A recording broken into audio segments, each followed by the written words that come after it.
one constitution, two houses, and two different methods of choosing MPs, and one powerful democracy. Today, let's decode Article 80 and 81. Most important topic, Rajya Sabha and Lok Sabha, যেটা পার্লামেন্টের দুটো house. রাজ্য সভা যেটাকে আপার house বলা হয়, লোকসভা যেটাকে lower house বলা হয়। এবং 80 এবং 81-এ এটা কমপ্লিটলি ডিফাইন করছে কিভাবে রাজ্যসভা অ্যান্ড লোকসভা ফর্ম হচ্ছে, ঠিক আছে।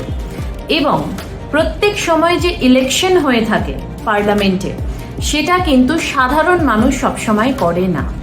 কিছু সময় আছে যেখানে এমএলএস এমপিসরা করে এবং কিছু সময় কিন্তু প্রেসিডেন্ট নমিনেশন করে থাকে।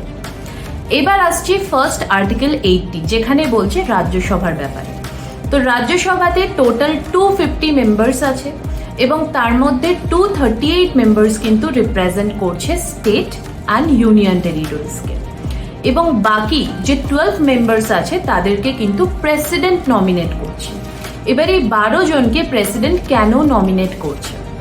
তাদের এক্সপিরিয়েন্স অ্যান্ড নলেজের জন্য। কিসের উপর experience and knowledge?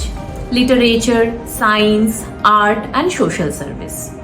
For example, ধরো একজন সায়েন্টিস্ট, উনি হয়তো পলিটিক্যালি লড়াই করতে পারবে না, কিন্তু তার বুদ্ধিমত্তা এবং তার নলেজের জন্য কিন্তু প্রপার কোনো ভালো আইন তৈরি হতে পারে।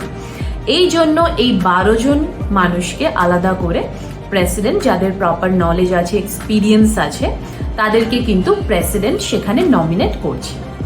এবং রাজ্যসভা কিন্তু ডিরেক্টলি স্টেটকে রিপ্রেজেন্ট করছে, যার জন্য সিটিজেন কিন্তু এখানে ইলেক্ট করে না, মানে কোনো সাধারণ ব্যক্তি এখানে ইলেকশন করে না, ঠিক আছে। তা এইবার রাজ্যসভার আরেকটা বিষয় হচ্ছে, রাজ্যসভা কিন্তু কখনো ডিসলভ হয় না, ঠিক আছে। প্রত্যেক 2 বছর অন্তর 1/3 মেম্বার রাজ্যসভা রিটায়ার করে যায় এবং নতুন করে আবার ইলেকশন হয়। তো এইভাবে রাজ্যসভা কখনো ডিসলভ হয় না। তাহলে এখানে আমরা কি দেখতে পারলাম? স্টেটের একটা নিজস্ব ভয়েস থাকে পার্লামেন্টে, এবং নলেজেবল পার্সন যারা রয়েছে তাদের জন্য প্রপার আইন তৈরি করা হয়। আর আরেকটা জিনিস হচ্ছে, এই যে এখানে যে সাধারণ মানুষ ইলেকশন করছে না, যেখানে এমএলএস এমপি এরা ইলেক্ট করছে, এদের দ্বারা ইলেকশন হচ্ছে, তো এইখানে একটা প্রসেস ফলো করা হয়, যেটা হচ্ছে প্রপোর্শনাল রিপ্রেজেন্টেশন, ঠিক আছে। তো এই প্রসেসের দ্বারা প্রত্যেকটা জিনিস এখানে হয়ে থাকে, বা ইলেকশন যেটা হয় সেটা হয়ে থাকে। এরপরে আসছি, এটা গেল রাজ্যসভা, এরপরে আসছি লোকসভা, আর্টিকেল 81। তো সিম্পলি যেটা আমি অলরেডি বললাম, লোকসভাকে লোয়ার হাউস বলা হচ্ছে। তো লোকসভাতে যেটা ইলেকশন হয় সেটা কিন্তু ইন্ডিভিজুয়াল সিটিজেনরা করে থাকতে পারে। আমরা জানি যেখানে আমরা ভোট দিই, এবং তার জন্য কিন্তু যেহেতু মানুষ সেখানে নিজেদের ভোট দিতে পারে, সেখানে কিন্তু তার জন্য এলিজিবিলিটি 18 বছর হতে হবে।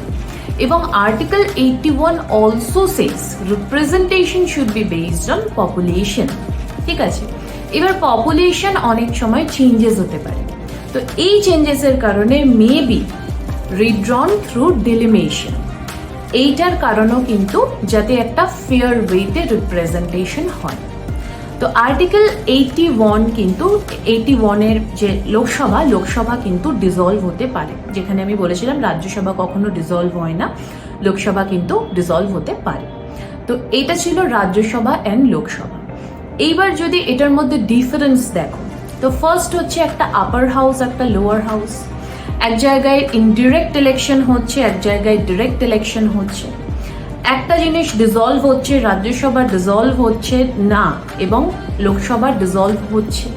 তো এইগুলো হচ্ছে কিছু বেসিক ডিফারেন্সেস। আরেকটা জায়গায় মানে রাজ্যসভাতে ধরো এমএলএস এমপিস এরা ইলেক্ট করছে, এবং যেটা লোকসভা সেখানে কিন্তু সাধারণ মানুষ কিন্তু ডিরেক্ট সেটা ইলেকশন করতে পারছে, ঠিক আছে।